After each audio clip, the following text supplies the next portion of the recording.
The Switch. It feeds me. Legit though, somewhere in between Moon, Kowloon, High School Chronicle, and Astral Chain, and No More Heroes 3, Famicom Detective Club, and DP2, it's safe to say that the Switch is hardcore Thorcore. Even if Nintendo keeps sending me monthly emails reminding me of this online subscription thingy that I apparently have. Thanks, Mario. Very cool. But basically, it's the flag bearer of AA games now. It's got that handheld energy, which was where cute lower budget experiments and spin-offs always flourished, but it's also got that underpowered, cheaper to produce for console vibe. Sure, things may not always run well, but like many of the stranger PS2 games would do, they'd make up for it with oodles of charm and uniqueness. And yeah, the PS2 may have had stretch panic, but the Switch has this VNE, RPG-y, mystery-y game about an elf called About an Elf, as About an Elf is about an elf called Damn. Damn! Who doesn't like it that there's monsters all over the world and thus wants to rid the world of monsters together with her cat Roland to find the elven promised land that she thinks must exist. Or at least she's telling a story about this to another elf, potentially making things up as she goes along. Certainly has the narrative and gameplay structure to suit that notion, at least. You go to a world with things to click on, towns, dungeons, NPCs, and so on, unless when it doesn't have any of these things. And within those dungeons, you fight monsters through a battle system, except when you don't, which works by way of elements and hints, showing you a hint of an element to pick, and when you pick that element, you take the enemy down in one hit, most of the time.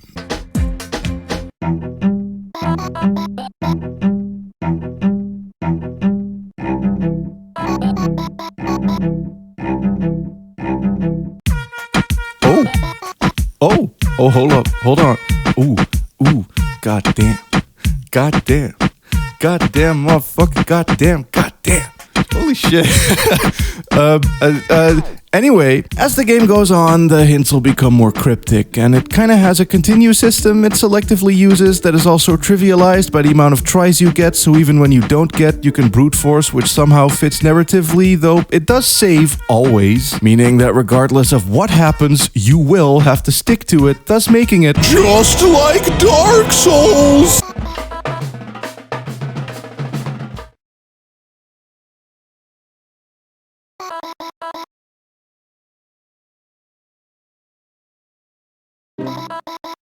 Yeah, that sums up the gameplay pretty well, to be honest. Summing up the gameplay does not do justice at all what playing the game is honestly like. I mean, just fucking look at it. Such uncanny energy, positive connotation, diorama world, abstract shapes, talking objects, way too shiny costumes, skunk cat, and these fucking porn ad rendered models. And I mean, both analog sticks control the cursor. And the button does a button, so it can be played with only one hand. This game's vibes are a fucking experience. First of all, the music is great. A lot of dembo rhythms, reggaeton shit, dancehall stuff, and hip-hop influences, all brought to a uniformity under a consistent set of instrumentation, being classical violins, plucked staccato or solo, punchy as heck minimalist percussion, and goddamn record scratches. The doorway to my soul. And when you combine that with the grab-baggy visuals of FMV, ultra-realistic renders, and just straight-up abstract shit, it really began to remind me of something Love the Lick could have done. Like how Moon mixes claymation with 90s CG and hand-drawn art with what was, at the time, contemporary music. And much like Moon, Bout Elf is also very much about its characters. Our leading lass Dam is overexcited, but slightly full of herself and potentially completely delusional. Genki Bimbo. Then there's her sidekick cat buddy Roland, who's the deadpan humor dispenser and very truthfully cat-like in his simultaneous obsession with and disinterest of Dam. And finally, there's the snobby rich lady whom Dam is telling this game's story to, who tolerates her and her bullshit at most. And through these three and their worldly travels, the game manages to tell a tale of internet writing gone wilding. Not in an edgy Channer way, but in a... It's hard not to describe this in a manner that could come across as derogatory or needlessly assuming about its creators, but the vibe I get is like post-Tumblr, post-9gag, post-ironic, scathingly genuinely nerdy, aging millennial theater kid humor, where it's like, fuck you, we will use shitty old cat meme phrases and overly poetic waffling garbage talk and la funny deadpan because we think it's funny, eat my shit! And it's defo not a lineage I belong to. I only used Tumblr very briefly for harvesting art only for a year or so, and I've never really been a part of those types of communities even when I'm of the age where I could have been. I know and knew people like that for sure, but I can't fully connect to it and yaw squeen along with max verbosity, you know? I will fully admit to feeling a part of my soul die of cringe when Roland uttered the words awesome sauce. But in that, it also weaponizes the nonchalant, carefree, internety tone to deliver an adventure unlike any other. As while the porny character models, weird photorealistic suits, and cringy lingo may be off-putting in a sense, I can't help but deny how the game managed to break through all that through constantly breaking through what it sets up. For example, it has fun with its gamey conventions. Enter a shop, buy a bottle of nothing, and then later you meet a guy who's all like, I'm in big trouble, and nothing can save me, and so you give him the bottle of nothing. There's a lot of purposefully pointless events and threads like that stemming from the fact that Dam is making this shit up as she goes. The NPCs on the map can literally lead to as anything as they can as nothing. Gags, fights, conversations. It has a battle system, but if it or you don't feel like using it, it won't. And while stuff like that could have made the game feel like a joke or like some lazily designed parody, it balances that out by putting tons and tons of thought into the world itself. Every environment, no matter how weird or abstract, has lore and reasons for it being how it be by way of a Dembo-driven Dam blurb. From the quirky ghost town and the cursed birdhouse to a land of gold where all of the enemies try to bribe you. Or a place filled with duplicating robots who suck at duplicating. The first pretends to be Dam to fool the cat, which works because Roland is a cat, so then you tell him to either trust his stomach or his heart, which if you've paid attention so far should be an obvious answer, which is also something I like that the game does. It turns its little subplots into gameplay moments, but then the next one impersonates Roland, and so now you have to pick and... Oh no. It's also very much worth noting just how much writing there is. The pacing here is super quick, blasting through locales and their inhabitants like they ain't shit, while still instilling little bits of dialogue along the way written customly for them. And thus, there's always something unexpected that'll happen that might throw one for a loop. As repetitive as the baseline naked game design is, everything around it sure as shit does plenty to make it more than the sum of their parts. Even if I personally might find some of the writing a tad cringe, there's such a scathing quantity of it that the bits that I disliked eventually began to fall by the way of the wayside. I did get invested in this quirky adventure, simply being interested in seeing what's next. It's got this fun sort of thing where the world is only as fantastical as it is, because that's how Dam tells and sees it. It is just real life, but seen through the eyes of a tiny elf who thinks that she's a magical princess. Talking to Broccoli or the rat uncle, living in a tomato soup can but saying it's her tower, and the cheeky, wordificated cat-relationship between her and Roland, with her seeing him as a worker, helper, and pet, and him seeing her as a potential meal but also as the sole center of his universe. And during these bits, the deadpan humor did really work out for me. The world sells itself so well through its visuals and style that the moment any other character is like, ah bitch, I'm just a piece of broccoli, or when near humans, Roland starts meowing, which is fucking adorable. It briefly cuts through that sold world in a way that hits home. It's not just a LOL so random game, despite clearly having some of that 9gag hangover. The randomness always serves a point, be it to subvert gameplay, flesh out its world, or building up its quirky cast of 3, as that randomness is essentially down to Dam. It's a very cohesive narrative in that way, I guess. The internety dialogue lends a human element that allowed me to connect to these characters despite how they look, which when combined with everything else easily makes this one of the most mysterious Switch games yet. Intro theme.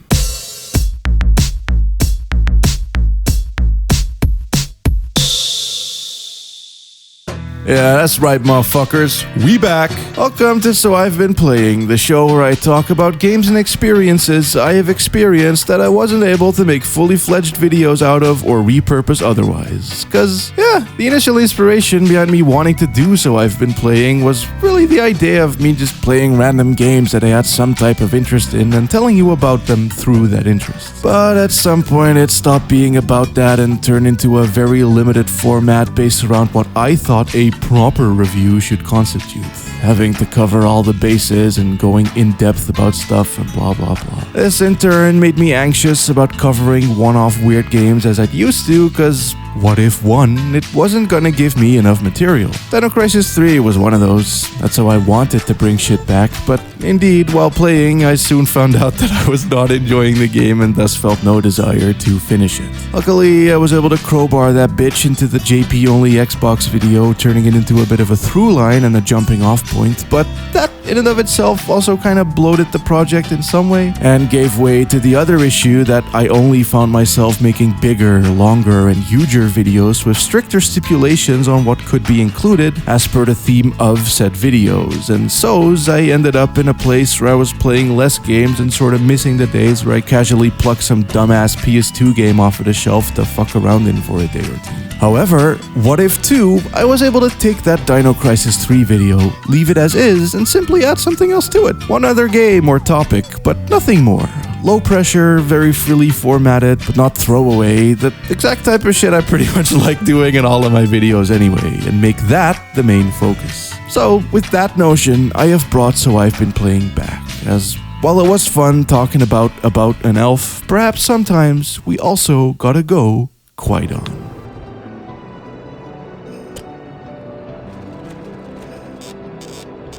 Alright. I don't know if I can jump. Suspension bridge, the floorboards are missing. One of this. Oh! Alright. I got a plank. Let's get it. Yes. Use the item. Hell yeah, you can. Do it, girl. You got this. Fucking got. Let's go! Plank. Plank. Oh! No! No! No! Man, what the fuck? I've had this game on my radar for ages, but because of what I just mentioned, I'd always turn any and all tendency towards covering it into, oh my god, maybe I could do like mysterious indie horror games, or do a video on Japanese indie games. No! No longer shall I be tied down by the shackles of big ideas. This bitch is empty. Free to whim as a whim's whim, whipping up a quick script on Kwaidan Azuma Manor story, a super cool PSP AA PS2 secret Dreamcast horror title as fuck ass game about a girl and her sensei doing demon sealer training out in the woods when suddenly this framp looking motherfucker awakens who turns her boss man into a frog, and thus now it's up to her to resi, to point and click, and to hack and slash her way about a nearby mansion to fix up this mess that just occurred. And boy howdy, let me tell ya, Kwaidan has the chunk. Early PS2 games, PSP games, and especially Dreamcast games often had the chunk, i.e. textures that have a specific type of blurry or pixelation that instead of making things look sharp, made shit look fat. Beefy, especially with higher contrasts resulting from the pixelation, crushing tones that make the caked-in shadows look hella dark, thus implying more width, weight, and size to the images. Of course, model quality plays into this too. When there's low polys without PS1 pointies, you automatically get a softer, more rounded look. Fat trees, walls and floors looking as stuffed as a wedding cake, and character models that if one was to clip through them surely would be wholly solid all the way through. So when you take all that and combine it with dusty, crackly, rustlin' and fucklin' sound effects and chunky sound canvas-like music with those dense hench strings,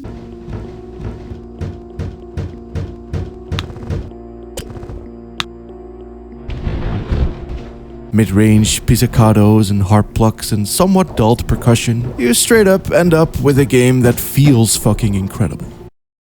I'd eat this game if I could. Kwaidan's aesthetic is a big fat cake, but also a heavy, hard-to-open, dusty drawer in an attic with wood flooring. It's a big, fat footstep set down in a dense layer of snow. You know what I mean? You know what I mean. Shit's excellent, and I don't think I've ever seen it re-invoked so deliberately. Most, if not all, things that look and sound this way do so due to their time and platform and not because of it being on purpose. But being that this is indeed a game about exploring dusty wooden places and opening drawers to find mysterious trinkets, and finding thine way about big, fat, thundering doors while slicing up little skunk goblins, it's hard to deny that nothing could have been more fitting.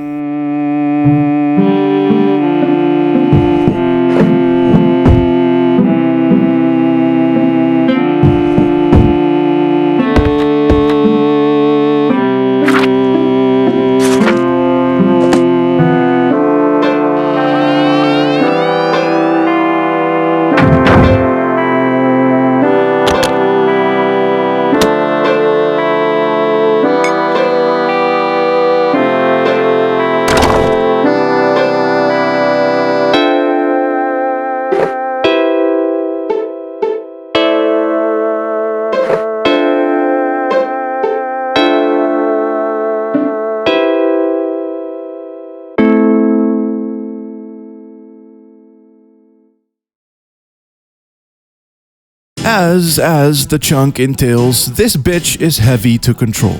The main character has a lot of weight to her, walking, running, it's all sort of sluggish, but in a methodical fashion that deliberates the game's spatial awareness. Puts you in there. The camera also snaps with the push of a button as if a PS1 game, as the right analog controls the mouse cursor that is used for examining and interacting with what's on screen a la point and click, and the combat is best described as tank-like.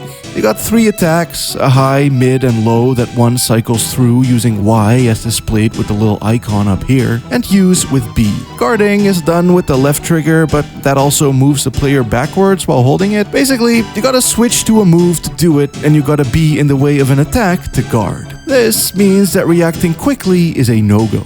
Every action has to be premeditated. Slowly walking up to something, thinking ahead about what it is, what it's gonna do, or how high or low it'll be, and then engage accordingly as your robotically moving ass is zeroing in. Playing it feels as much as an obscure old PS1 or Dreamcast horror title as it does some freak-ass PC or DS game. Kingsfield, Hotel Dusk, Cosmology of Kyoto, and Q-On, it's like a marriage of all of these, controllably, feelingly, and even tonally. Not things I'd ever thought I'd see married that way, but it works to again make something that feels very deliberate. It's so slow and so heavy and a bit unwieldy that every step you make, button you press, and sword you slash is something you thought about beforehand. That said, because of that, it's not an easy game. You will defo have to get used to the controls, and I have opinions on this. Standardized controls versus controls made specifically for a game that might take some getting accustomed to.